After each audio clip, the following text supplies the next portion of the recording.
kept in poor shape, and both institutions were moved out of that building. Let's talk. And what I found also another thing about John Clayton, he owned a bachelor pad, which was styled in almost like a Hugh Hefner type of home. And he had, according to up to my research, he had 25 beds in his house, which led me to believe that he was also conducting prostitution inside of his own home. Yeah.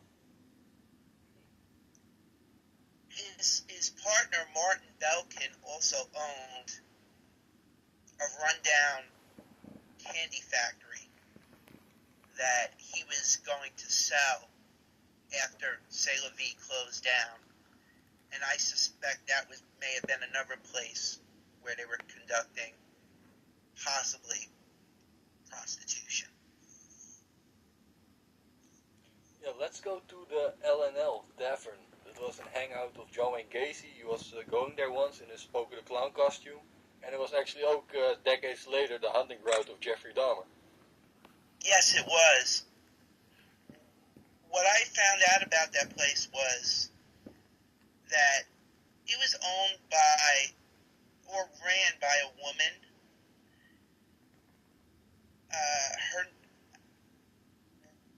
It was owned by a woman, and or ran by a woman, by the way, rather. And she came from the same place that one of Dahmer's victims came from. I believe it was Stephen Twomey. It was.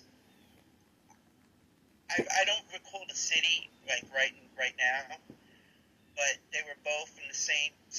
They were both from the same place, and I found that very interesting. Yes, Stephen Toomey was, I think, the guy who was killed in the Ambassador Hotel, and he was being transported in a big suitcase. That the woman that ran it, Joan Gillen, and Stephen Toomey came from was on Tonagon, Michigan. Yeah, but I was always suspected with the story that Dahmer gave that he was killing or had killed Stephen Toomey in Ambassador Hotel in a drunken rage. He couldn't remember anything, but his forearms were bruised. And nevertheless, he carried the suitcase down and even had some help from people. But I was thinking, if your arms are bruised, you definitely have some marks on your whole body, then someone will be suspected from what you're up to. Yeah. But yeah. I found his murder to be strange, and Dahmer's account of it to be. It sounds more to me that he was also with someone else possibly in that room. There were 3 or 4 people there. Yes, and there's a known fact that Dahmer had met Toomey in the bar area of the Ambassador Hotel. And I believe that's where it was, the bar, and they ended up, because I've heard different accounts of it, that they met somewhere else, and they went to the Ambassador, and then I've heard that they met in a bar, so I really don't know which one is exactly the truth, but I do know that the Ambassador Hotel was a very strange case, by the way. That killing was quite strange, and I don't know exactly what happened, but it sounded like there was more than one person involved in that. Let's go to the at least indirect connection with the Milwaukee AIDS Project, because the owner of Lacage was supporting the Milwaukee AIDS Project. Yes, the owner of Lacage. He was he ran a fundraiser in the 80s along with several other gay bars in the area, and one of the charity charities that he supported was the Milwaukee AIDS Project, and Michael Lazowski knew several of Jeffrey Dahmer's victims, including Curtis Straughter, who made a phone call from Jeffrey Dahmer's house to Michael Lazowski the night he was murdered. Yeah, we found it in the FBI files. Yes. And I find it to be very, very interesting that Michael Lazowski has all these indirect connections to victims, to the gay clubs that Dahmer frequented. Yep. It's a name that constantly pops up in the Jeffrey Dahmer story. And he also hosted a public access TV show catered toward the gay community right after the Dahmer was arrested. He started hosting a show with another activist, and that activist's name was Danny Fonz, and Danny Fonz was connected to outing gay politicians on the same show. He also had connections to the Boy Scouts, and he had connections to other strange political situations. Yeah. But also, Dahmer's mother, Joyce Lind, worked as a case manager for the Central Valley AIDS team in 1991.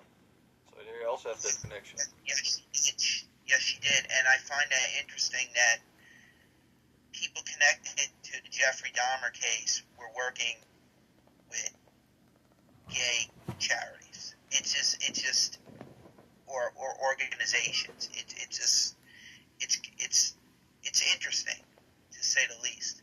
Also, if I may add, Dahmer made also a lot of terrorizing phone calls to his victims' relatives, and also to gay hotlines to talk about problems and make complaints and things like that. And he was like terrorizing those people. Yes, and he